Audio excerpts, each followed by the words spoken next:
ఆ సమయంలో వాహనంపై ఎవరూ లేరని పోలీసులకు చెప్పాడు. ఆ దిశగా దర్యాప్తు చేసిన పోలీసులకు శనివారం ఉదయం కీలక ఆధారాలు లభించాయి. కల్లూరు మండల పరిధిలోని కియా షోరూం ఎదురుగా ఉన్నటువంటి హెచ్పి బంకులో పెట్రోల్ పోయించుకోవడానికి శివశంకర్ శుక్రవారం తెల్లవారుజామున 2 గంటల 24 నిమిషాలకు వెళ్ళాడు. ఆ సమయంలో బంకులో ఎవరూ లేకపోవడంతో సిబ్బందిని పిలవడానికి గట్టిగా అరిచాడు. అయినా ఎవరు రాకపోవడంతో వాహనాన్ని పెట్రోల్ బంపు దగ్గర ఉంచి నడుచుకుంటూ సిబ్బంది ఉన్న ప్రాంతానికి వెళ్ళాడు. శివశంకర్ నడిచిన తీరు చూస్తే ఆ సమయంలో అతను మద్యం మత్తులో ఉన్నాడని స్పష్టంగా తెలుస్తుంది అని చెప్పేసి ఒక వార్త కనిపిస్తూ ఉంది. ఔటర్ రింగ్ రోడ్లో ప్రైవేట్ బస్సు బోల్తా 6 ప్రయాణికులతో పాటు 2 డ్రైవర్లకు గాయాలైనాయి. అంటే అతివేగం చోదకుడి అంటే ఇక్కడ డ్రైవర్ అన్నమాట.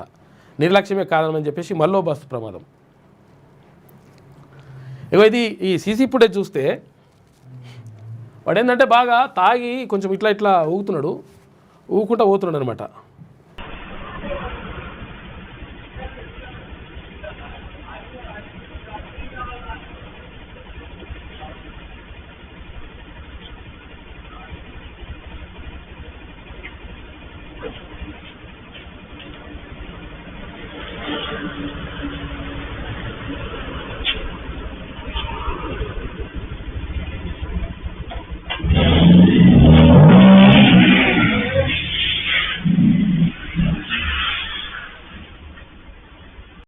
దాంతో వాడు కొంచెం మద్యం మాత్రం ఉండడంతో ఇట్లా అయిందంట.